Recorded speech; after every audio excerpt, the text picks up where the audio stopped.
Bonjour, bonjour, on se retrouve en ce beau lundi pour un nouvel épisode sur les douleurs lombaires aiguës. Alors ça va être l'item 270, voilà, classé dans la catégorie rhumatologie, il y a un peu d'urologie aussi puisqu'on va parler un petit peu de la colline néphrétique et cetera. Mais voilà, moi je voulais le faire surtout dans le sens, lumbago et cetera. C'est vrai que là, en ce début d'hiver, on en voit énormément au cabinet. Voilà. Oui, parce que pour ceux qui enfin pour ceux qui sont pas au courant, mais je pense que vous êtes pas au courant, je suis dans un nouveau stage depuis le début du mois de novembre, donc j'ai fini mon stage aux urgences et je suis pour le moment en cabinet de médecine générale, donc avec 2 médecins généralistes. C'est mon stage, santé de l'enfant. Voilà, donc c'est 2 médecins qui ont un DU, spécifique un petit peu de pédiatrie, de la prise en charge de l'enfant en médecine générale. Voilà, et je ferai mes 3 prochains mois avec 2 pédiatres pour le coup. Voilà, qui donc on fera des consultations à 100 avec des enfants. Voilà, donc là, bon, les enfants, c'est vrai que c'est pas souvent, qu'ils arrivent avec une douleur lombaire aiguë. C'est plutôt quelque chose des adultes, une pathologie des adultes.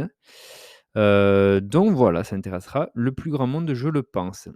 Allez, trêve de blabla, on commence de suite par, et bien, pas par des définitions pour le coup, mais par le diagnostic positif avec les spécificités qu'on va rechercher à l'interrogatoire et à l'examen clinique.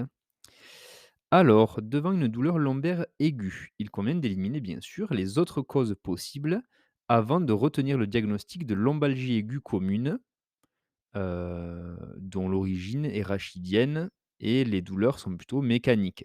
C'est le lumbago typiquement, hein, la lombalgie aiguë commune. Nous distinguerons les douleurs lombaires aiguës d'origine commune et mécanique et les douleurs lombaires aiguës d'origine secondaire. Donc, pour commencer avec l'interrogatoire, celui-ci va préciser les antécédents, néoplasiques, infectieux, etc. Les circonstances de survenue, donc ça peut être un bon indicateur de l'étiologie. Donc, est-ce que c'est survenu après un effort de soulèvement en particulier, etc.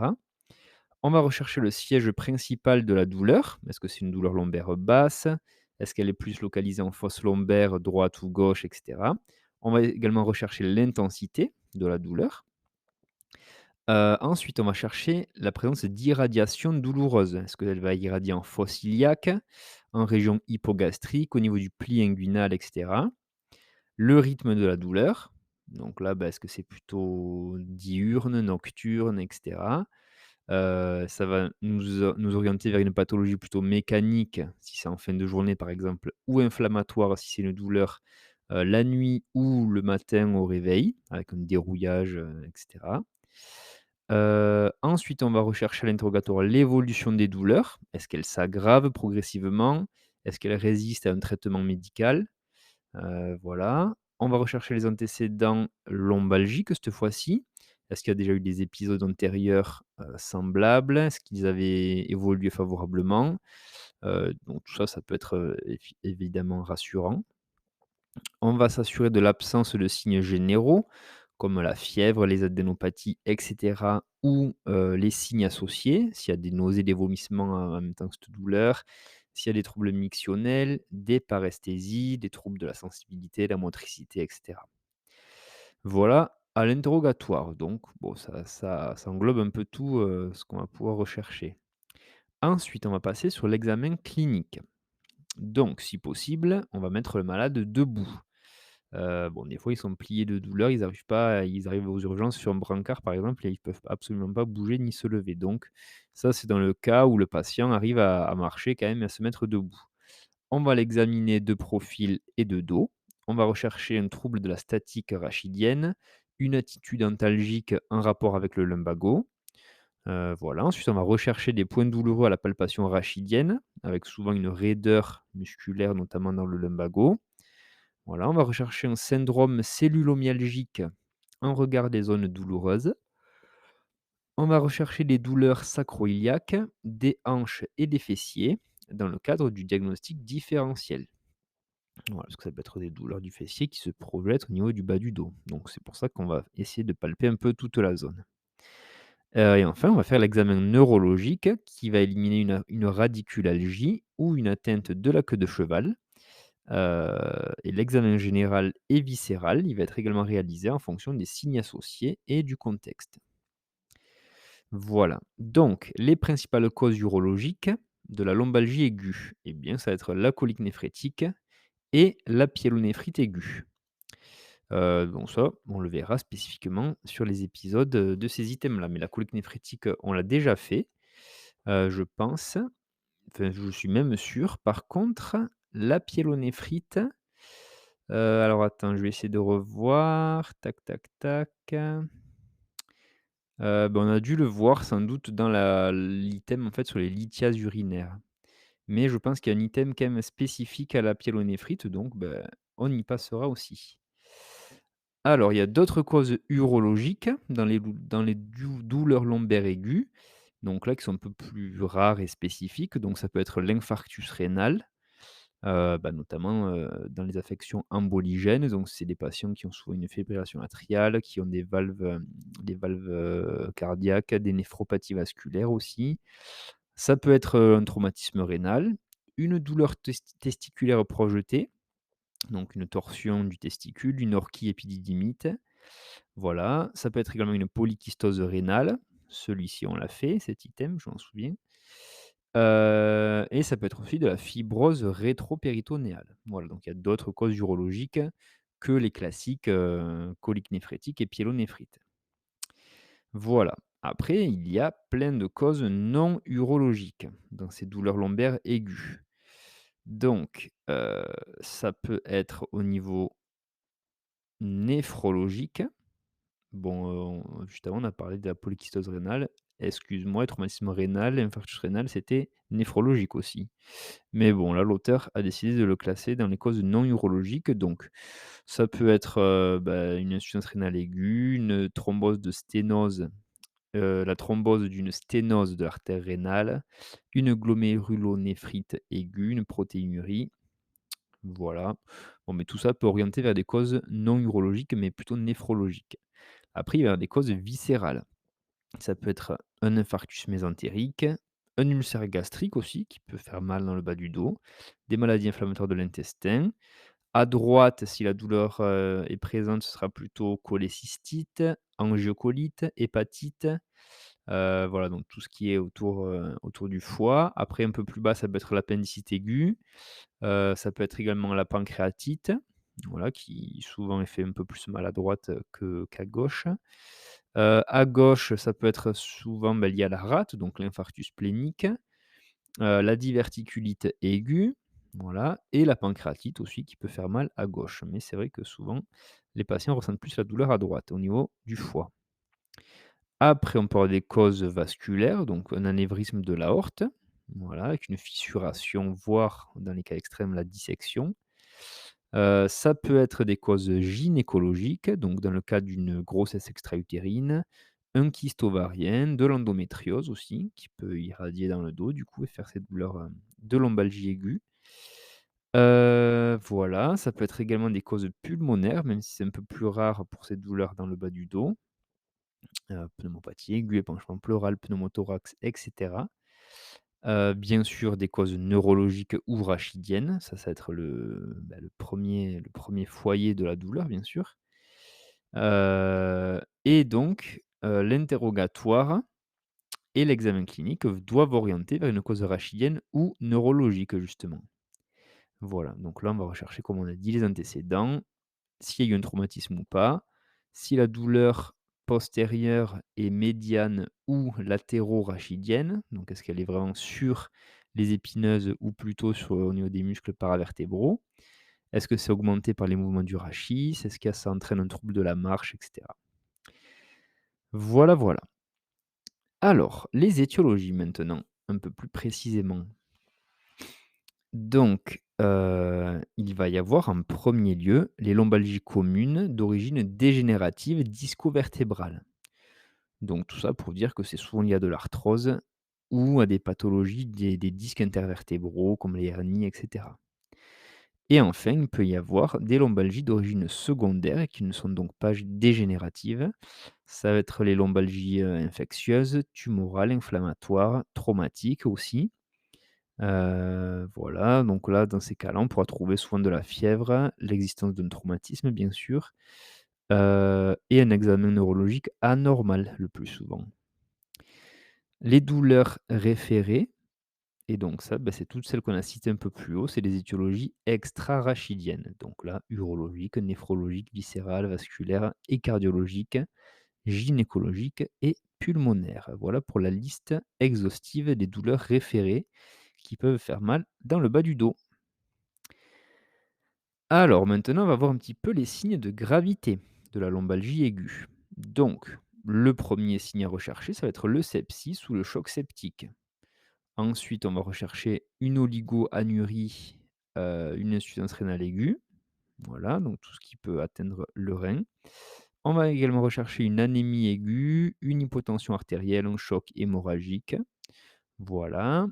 Un trouble du rythme cardiaque. C'est vrai qu'on peut ne pas spécialement y penser, mais on l'a vu, un trouble du rythme cardiaque, comme une FA peut faire, une embolie et faire un infarctus rénal, par exemple. On va rechercher ensuite une défense ou une contracture abdominale, également une occlusion intestinale, voilà, qui pourra faire ces douleurs projetées. Une dyspnée sévère, une détresse respiratoire, donc pour toutes les atteintes pulmonaires notamment. On va rechercher un déficit moteur et un examen neurologique anormal. Voilà, qui orientera plutôt vers une cause neurologique ou une compression, par exemple, de la moelle, et cetera. Voilà, heu, donc ça, c'est les signes de gravité, vraiment, globaux, on va dire, à rechercher dans le cadre de la lombalgie aiguë. Pour une cause plus spécifiquement urologique, il faut, bah, identifier une colique néphrétique compliquée, donc une colique néphrétique qui est fébrile. Là, beh, jusqu'à preuve du contraire, ce sera une pyélonéphrite sur un obstacle, urétéral, voilà. Donc là, on cherchera l'hyperthermie, les signes cliniques de sepsis. Ensuite, la colique néphrétique hyperalgique, ça aussi une urgence urologique, donc ça, c'est une douleur résistante à un traitement antalgique IV bien conduit, qui associe des AINS et des antalgiques morphiniques de palier 3 en titration. Voilà, donc si ça résiste à cette douleur, eh ben, on parle de colique néphrétique hyperalgique. La colique néphrétique anurique, donc ben, le patient qui produit plus d'urine, hein, donc l'oligoanurie, l'insuffisance rénale aiguë, voilà, c'est une cause urologique urgente et voilà. Il faut identifier bien sûr la pyélonéphrite aiguë compliquée ou à risque de complications. Et enfin, identifier également une torsion du cordon spermatique. Ça, c'est une urgence aussi urologique. Voilà. Alors, maintenant, les signes cliniques et les examens complémentaires qui vont plutôt être en faveur d'une colique néphrétique. Donc là, on parle plutôt d'abord de la cause urologique. Vous l'aurez compris. La douleur de colique néphrétique, elle est définie par une douleur lombaire unilatérale de début brutal. Ça va faire une irradiation oblique qui est, antérieure vers la fosse iliaque homolatérale. Donc ça part du bas du dos, de la fosse lombaire, ça va irradier vers l'avant, au niveau de la fosse iliaque du même côté. Voilà, ça peut même irradier vers les organes génitaux externes. Il n'y a pas de position antalgique, c'est une crise douloureuse qui est parfois accompagnée d'agitation.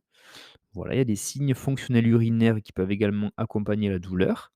Notamment, bah, les brûlures mictionnelles, une polachyurie, donc c'est-à-dire une miction, répétée, et très rapprochée, une hématurie, donc une présence de sang dans les urines. Voilà, ça peut aussi, s'accompagner de signes digestifs, notamment des nausées et des vomissements et la douleur, en fait, elle va être due à la mise en tension des cavités excrétrices, donc la distension, et bien de l'urotère notamment, consécutif à l'obstacle sur les voies urinaires.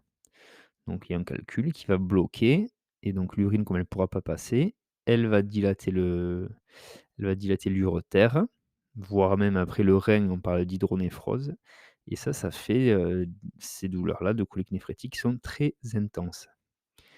Alors pour l'examen clinique, on va commencer par l'interrogatoire, donc rapidement, hein, parce qu'on en a déjà parlé, ça va être les antécédents notamment de lithiase, les prises médicamenteuses et le délai depuis le début des douleurs.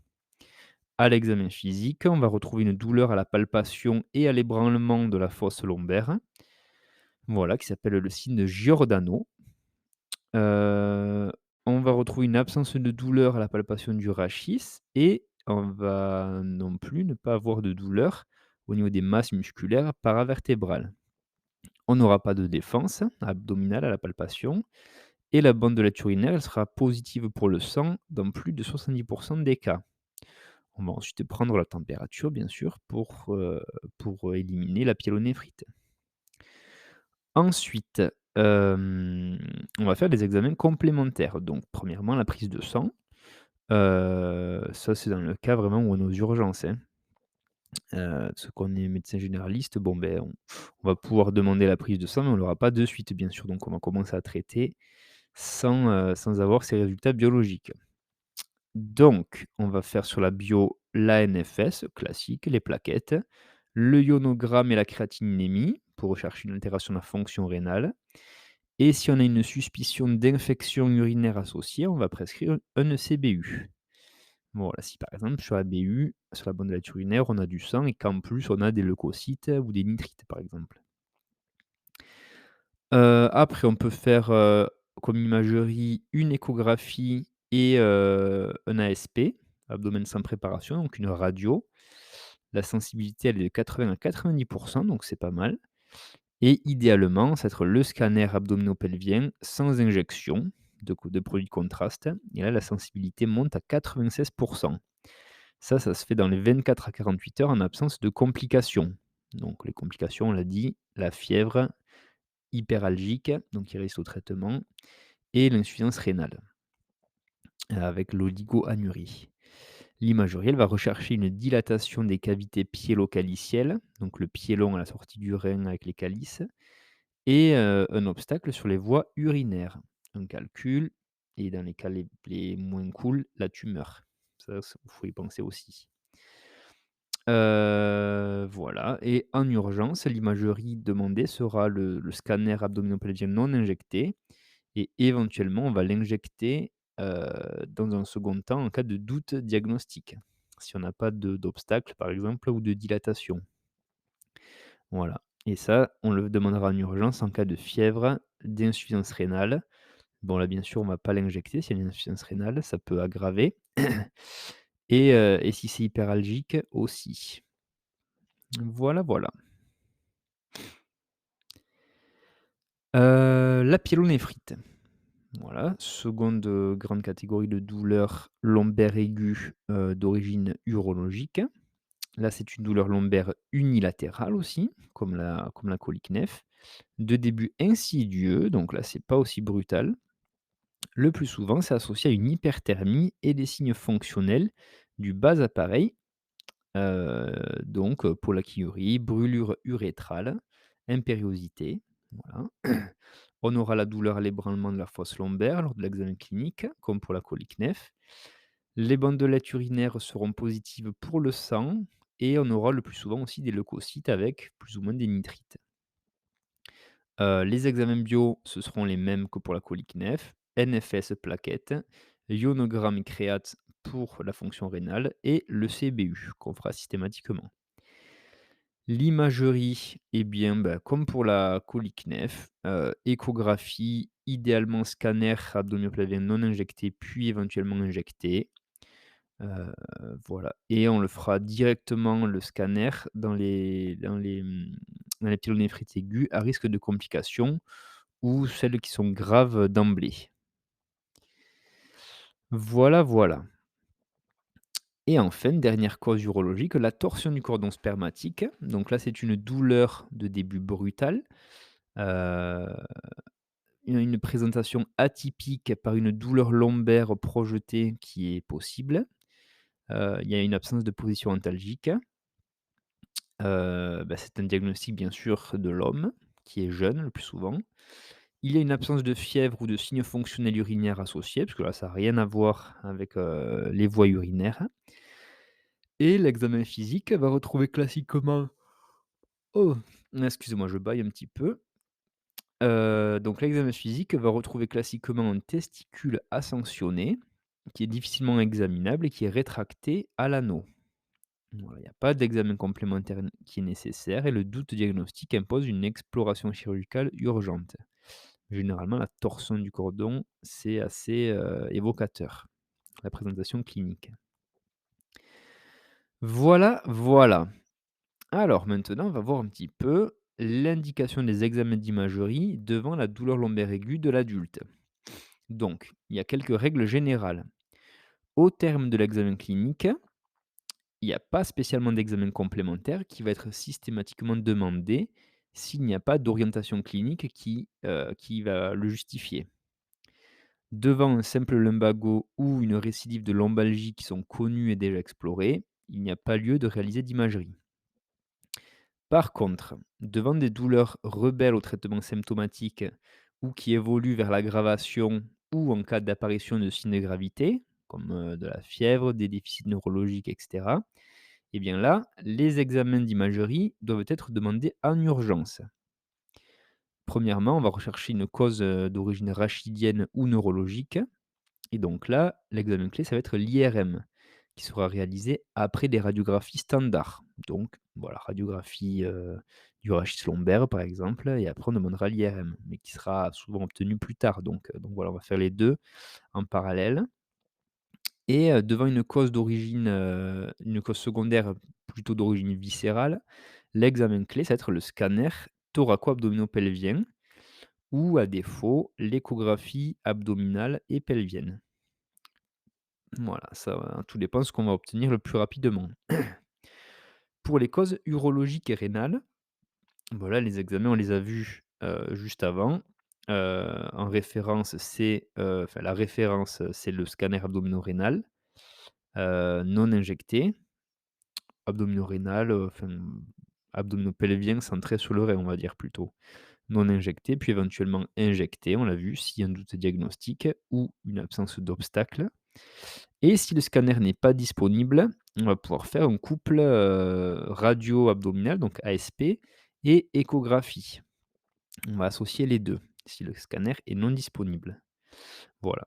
Mais pour la torsion du cordon, comme on l'a vu, il n'y a pas d'imagerie complémentaire à réaliser. Donc globalement, voilà, s'il y a pas de signe de gravité, on va pas faire spécialement d'imagerie. Heu, voilà. Donc le bilan biologique maintenant, donc ça, c'est les autres examens complémentaires, mais pas d'imagerie. Donc là, ça va dépendre en fait de l'orientation diagnostique à l'issue de l'interrogatoire, de l'inspection et de l'examen clinique. Donc il n'y a pas de bilan biologique nécessaire en cas de lombalgie aiguë commune, c'est-à-dire si on suspecte l'origine disco-vertébrale ou arthrosique des douleurs, bon, on va pas demander de bio, on ne trouvera rien de spécial.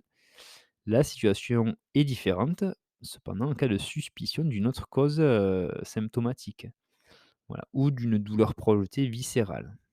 Donc là, heu, ça va être un bilan à demander en fonction, bah, de l'orientation diagnostique, voilà, ça dépend si c'est urologique, néphrologique, gynéco et cetera. Mais dans la plupart des cas, le bilan biologique comprendra une NFS, une CRP pour, chercher un peu d'inflammation, une créatininémie, un ionogramme sanguin, une calcémie également, voilà.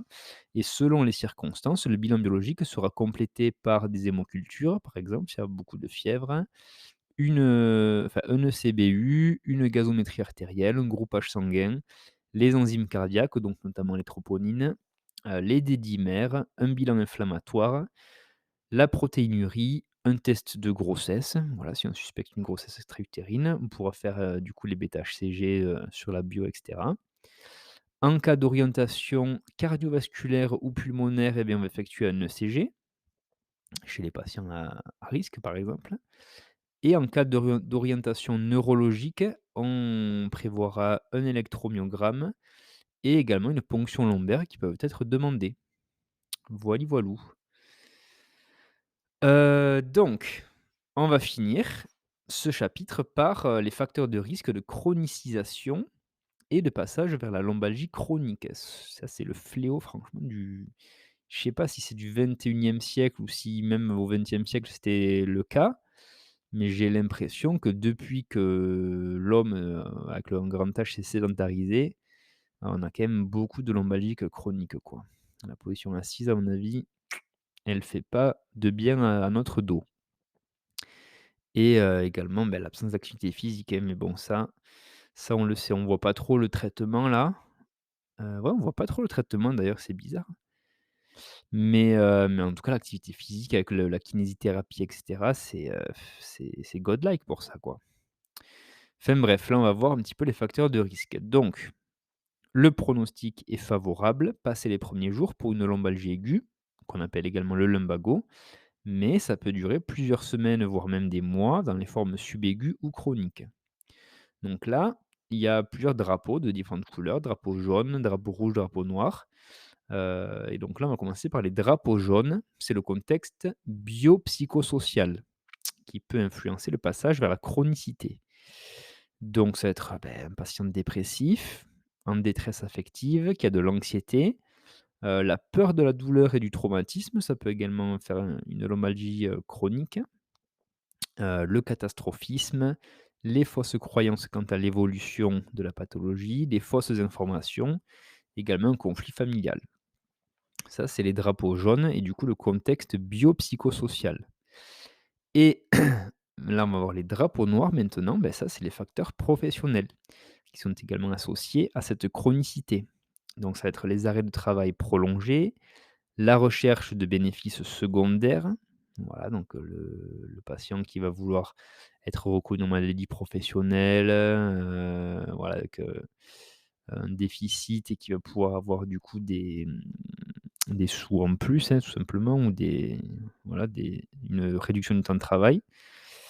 Un conflit professionnel, une insatisfaction au travail, des conflits et des litiges avec une assurance, la sécurité sociale ou un expert, toujours un petit peu dans la recherche de bénéfices secondaires. L'excès de sollicitude de la part de la famille et des médecins, des conditions de travail difficiles sans opportunité de changement. Voilà, ça va pas être favorable, à la guérison et ça dépend aussi du type d'activité professionnelle. Voilà, voilà. Donc, cet item, se finit sur ça. Il nous précise, qu'après on va se référer aux items, un peu plus spécifiques à chaque, pathologie. Donc là, on les verra plus tard. J'aimerais bien les faire assez rapidement. Donc ça va être les items qui concernent la compression médulaire, les rachialgies, les radiculalgies également et les syndromes canalaires. Voilà et après, tous les trucs un peu plus, santé du travail, accident de travail, maladie professionnelle, environnement professionnel et santé au travail.